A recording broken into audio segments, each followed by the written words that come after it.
கனமழை காரணமாக சென்னை வள்ளுவர் கோட்டம் பகுதியில் சாலைகளில் மழைநீர் தேங்கியுள்ளது.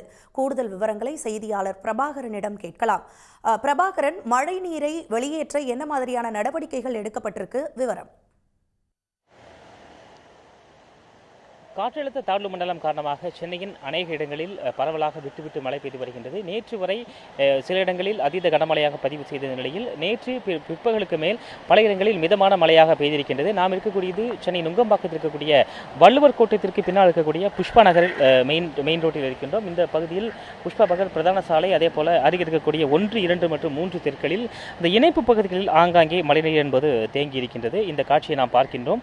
இந்த பகுதிகளில் கூடுதலாக தேங்கி இந்த மழைநீர் தற்பொழுது வடிய தொடங்கி இருக்கின்றது. மிக முக்கியமாக இந்த பகுதிகளை பொறுத்தவரை இந்த புஷ்பா நகர் பிரதான சாலையுடைய இந்த இணைப்பு பகுதி என்பது லயோலா கல்லூரிக்கு பின்புறம் இருக்கக்கூடிய அந்த சாலை இணைக்கக்கூடிய பகுதியாக இருக்கின்றது. இந்த பகுதியில் அருகே இருக்கக்கூடிய அந்த மழைநீர் கால்வாய் என்பது இதைவிட ஒரு உயரம் கூடுதலான பகுதியாக இருப்பதால் இந்த மழைநீர் என்பது அந்த பகுதிக்கு செல்ல முடியாத ஒரு நிலை என்பது காணப்படுகின்றது. இதன் மூலமாக இந்த பகுதியில் மோட்டார் வைக்கப்பட்டு அந்த கூடுதல் மழைநீர் என்பது அப்புறப்படுத்தக்கூடிய பணி என்பது நடைபெற்று வருகின்றது. மாநகராட்சி ஊழியர்கள் ஈடுபட்டிருக்கின்றார்கள். நாம் பார்க்கின்றோம். இந்த தெரு முடிந்து அடுத்த சாலை தொடங்கக்கூடிய இடத்தில் மழைநீர் இல்லை.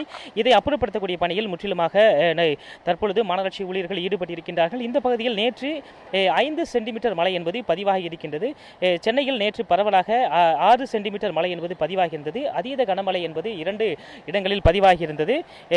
கனமழை என்பது 19 இடங்களிலும், மிதமான மழை என்பது 41 இடங்களிலும் என்பது பதிவாகியிருந்தது. நாம் பார்க்கின்றோம். இந்த இணைப்பு சாலை மற்றும் அதை அருகே இருக்கக்கூடிய பகுதிகளிலிருந்து அந்த மழைநீர் கால்வாயிலிருந்து தண்ணீர் செல்ல முடியாமல் இருக்கக்கூடிய நிலையில் சாலையில் மற்றொரு புறத்திலிருந்து அந்த தண்ணீரை உறிஞ்சி எடுத்து அருகே இருக்கக்கூடிய கால்வாயில் விடக்கூடிய பணி என்பது நடைபெற்று வருகின்றது. அந்த காட்சியை தான் நாம் பார்க்கின்றோம்.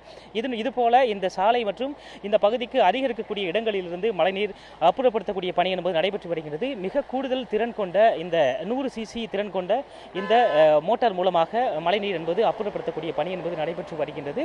அதே போல இந்த தெருக்கள் மட்டுமல்லாது புஷ்பா நகர் பிரதான சாலை மற்றும் 1, 2, 3 ஆகிய தெருக்களிலும் இந்த இணைப்பு பகுதிகளில் வாகனங்கள் மூலமாக, டிராக்டர் மூலமாக இருக்கக்கூடிய மோட்டார்கள் அமைக்கப்பட்டு அந்த தண்ணீர் என்பது அருகே இருக்கக்கூடிய நன்றாக நீர் செல்லக்கூடியதாக இருக்கக்கூடிய மழைநீர் கால்வாயில் அந்த தண்ணீர் என்பது கொண்டு சென்று விடப்படுகின்றது.